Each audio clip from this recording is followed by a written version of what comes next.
Oh, hold it. Run that back. Sector G6 there, zoom in.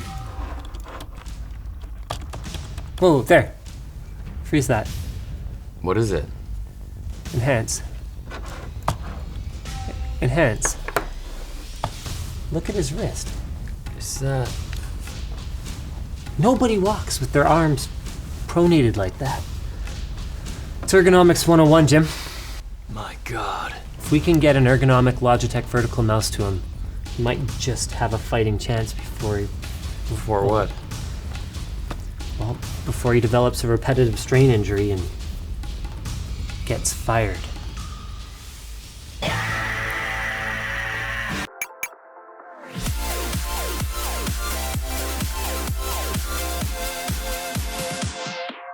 Logitech's MX series of flagship mice, including the full-featured MX Master 2S, travel-friendly MX Anywhere 2S, and MX Ergo for trackball enthusiasts, now has a new addition to the mischief that...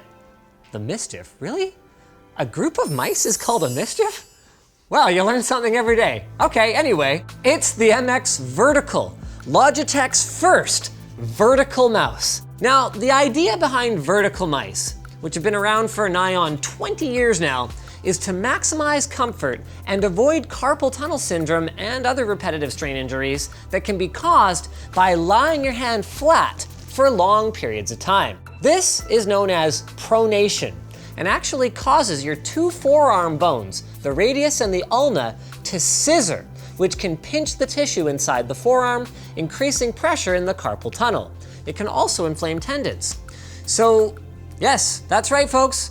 Going prone sometimes hurts more than it helps. Now, the MX Vertical's design mitigates this by putting your hand in more of a natural handshake position of 57 degrees, which is higher than the MX Ergo's optional tilt, but still less than the 90 degrees, which in theory would give you enhanced unscissoring, but then would also introduce new problems because instead of driving mouse clicks down towards the desk, they'd be going sideways where there's nothing to push against, so you just push your mouse away. I mean, you'd probably end up with an injury from squeezing the mouse constantly to try to hold it still instead of being able to relax, which is what the Vertical's angle and wide thumb pad do allow for.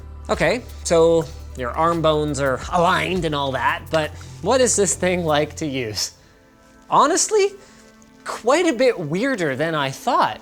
And there's definitely a bit of a learning curve before you can point with the degree of accuracy that you're probably used to, because you have to learn to move your arm on a totally different axis. Now, on a normal mouse, most of us execute big movements by pivoting from the elbow or from the shoulder, and then fine movements by moving the wrist sideways, a little bit like this. But while this does offer a lot of precision, it's actually an unhealthy movement with another fancy name, ulnar deviation. But with the Vertical, you actually do your fine movements like this, which becomes second nature after a week or two, except for an unexpected problem that James, who I immediately unloaded this thing to when it arrived, ran into, which was a frustrating increase in what we're calling fake clicks, where you go to click on something and nothing happens, causing you to have to click again.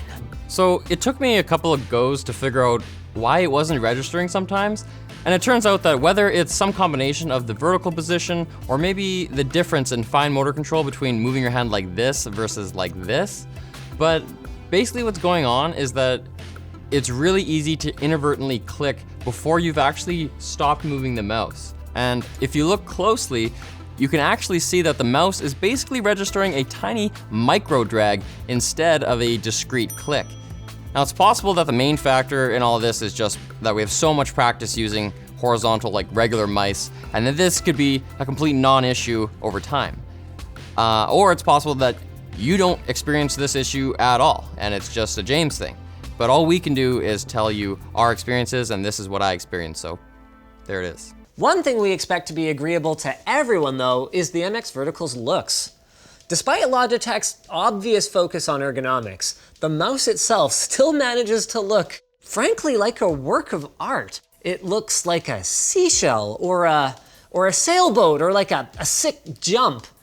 But even seemingly design-focused decisions here often have practical elements to them. So the soft touch rubber top, for example, is accented with these vertical ribs that play with the light more than the graphite color otherwise would, but also give it a pleasing, grippy texture in the hand, so you can't accidentally slip. Unfortunately, this mouse doesn't exist in a vacuum, and comparison is the thief of joy. So when we bring other mice into the picture, the MX Vertical loses some of its luster.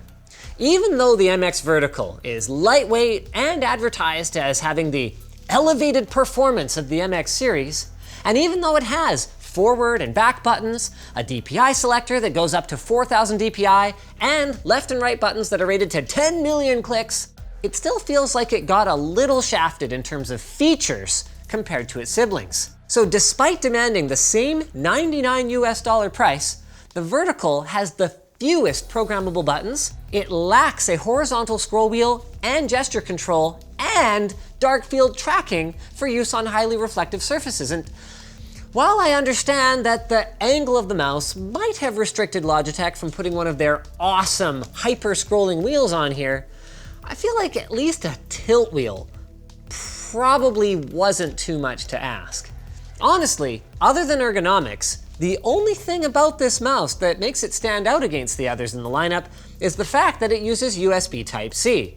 So you get the reversibility and the improvements to durability, not to mention that it will be handy to be able to use the same cable to charge your laptop, your Android phone, and your mouse.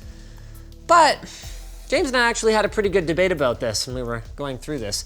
You could make the argument that some of those missing features that we mentioned before would be more important to many users than the type of USB port. In spite of all of that criticism though, I can't think of any reason to hate this mouse, even if it was clearly built for folks with medium to large hands. The forward button is a bit of a top shelf in the kitchen kind of experience for a smaller person like me. It is expensive, but it's a high quality right-handed mouse with modern Logitech benefits, like dual connectivity via radio and Bluetooth, flow across multiple machines, and this neat graphical DPI selector, which unfortunately didn't work until I installed Logitech's options software. So if you're looking for a vertical mouse to help you prevent or recover from a repetitive strain injury, and you don't mind spending 3 to 5 times as much as the competitive offerings in exchange for the Logitech pedigree, then we can easily recommend it. Just don't try to game with it, because it gets pretty warm actually. All that surface area. So thanks for watching, guys. If you disliked this video, you can hit that button. But if you liked it, hit like, get subscribed, or maybe consider checking out where to buy the stuff we featured at the link in the video description. Also down there is our merch store, which has cool shirts not like this one, but there are cool shirts in there, and our community forum, which you should definitely join.